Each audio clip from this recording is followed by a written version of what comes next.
नमपुर नाम का एक बहुत ही सुंदर गांव था। चारों तरफ हरियाली, पेड़ों पर चहकते पक्षी और खेतों में लहलहाती फसलें।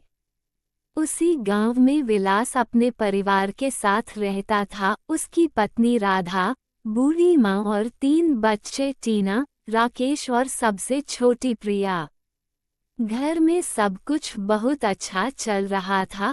हंसी खुशी का माहौल था। 2-3 साल यूं ही बीत गए। सुबह सुबह जब सूरज की लालिमा पूरे गांव को सुनहरी रोशनी में नहला देती, तो विलास अपनी मां के चरण छूकर खेत की ओर निकल पड़ता था। एक दिन खेत पर जाने से पहले विलास और राधा के बीच बात हुई। राधा, आज मैं थोड़ा जल्दी खेत चला जाऊंगा। बादल दिख रहे हैं, शायद बारिश हो। विलास। राधा मुस्कुराए, थोड़ी बारिश तो अच्छी होती है, खेतों को ताजगी मिलती है। बेटा, भगवान सब ठीक करेगा, तू मेहनत कर, फल अच्छा ही मिलेगा। विलास ने सिर झुकाया और खेत की ओर चल पड़ा। अगले दिन गांव में हल्की बारिश हुई। धरती से मिट्टी की भीनी भीनी खुशबू उठी। बच्चों ने आंगन में खेलते हुए बारिश का मजा लिया, मगर वह बारिश रुकने का नाम नहीं ले रही थी। 3-4 दिन लगातार मूसलाधार बरसात हुई। खेतों में पानी भर गया, फसलें सड़ने लगीं, मिट्टी बह गई। विलास खेत में खड़ा होकर रोने लगा। घर आकर उसने राधा से कहा, राधा, सब खत्म हो गया। मेरी मेहनत, मेरे सपने, कुछ नहीं बचा। राधा ने उसकी आंखों में देखते हुए कहा, ऐसा मत कहो विलास, भगवान ने लिया है तो देगा भी। हम फिर से शुरुआत करेंगे। उसकी माँ भी आई और बोली, बेटा, हारने से कुछ नहीं होता। तू हमारे लिए ताकत है और हम तेरे साथ हैं। उसी समय टीना और राकेश की कॉलेज की फीस का समय आ गया। दोनों शहर में पढ़ रहे थे और पैसों की जरूरत थी। विलास परेशान था, जेब खाली थी। उसने राधा से कहा, राधा, बच्चों की फीस कैसे दूं?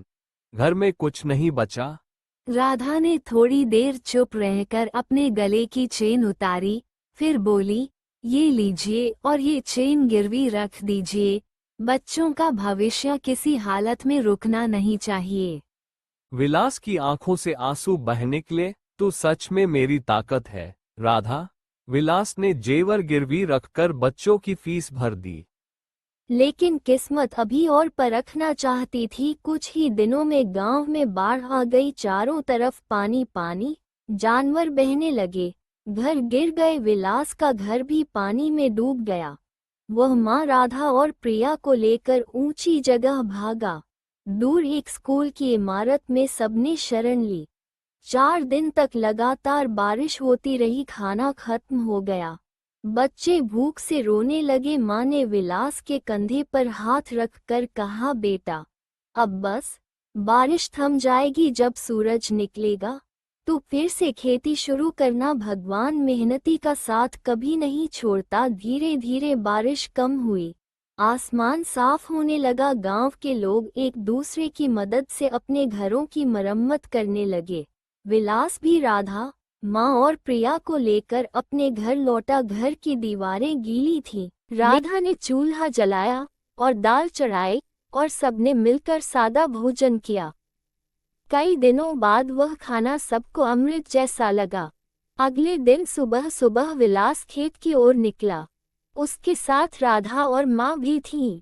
उन्होंने खेत को देखा, कीचड़ में दबे बीज, टूटी मेंढे, पर अब भी कुछ हरापन बचा था। विलास ने हल उठाया और कहा, मैं फिर से शुरू करूंगा, चाहे जितनी मुश्किलें आए।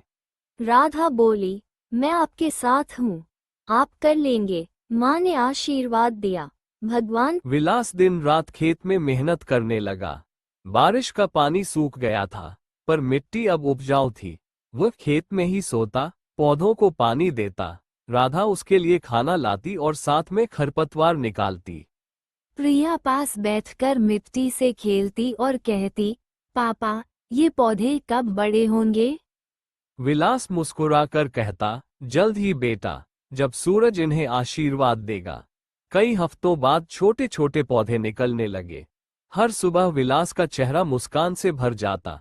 महीने बीते और खेत फिर से लहलहा उठा। इस बार फसल और भी सुंदर थी। गांव के लोग भी हैरान थे। विलास, तूने तो चमत्कार कर दिया। विलास ने विनम्रता से कहा, चमत्कार नहीं, बस मेहनत और भरोसा। जब फसल तैयार हुई तो उसने उसे बाजार में बेचा। बहुत अच्छे दाम मिले। घर लौटते ही वह सीधा ज्वेलर के पास गया और राधा के सारे गहने छुड़वा लाया।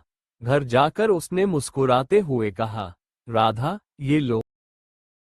राधा की आंखों में आंसू आ गए। मुझे गहनों की नहीं, आपके इस हौसले की जरूरत थी। इसी बीच टीना और राकेश छुट्टियों में घर लौटे। उन्होंने खेतों में खड़ी फसलें देखीं। पिता को देखकर बोले, पापा, हमें आप पर गर्व है। माँ बोली, देखा बेटा, मेहनत और विश्वास से क्या नहीं हो सकता। पूरा परिवार शाम को खेत के किनारे बैठा। डूबते सूरज की लालिमा में सबके चेहरों पर संतोष और मुस्कान थी। सीख, जिंदगी चाहे कितनी भी कठिन क्यों न लगे, हार मत मानो, कोशिश करते रहो।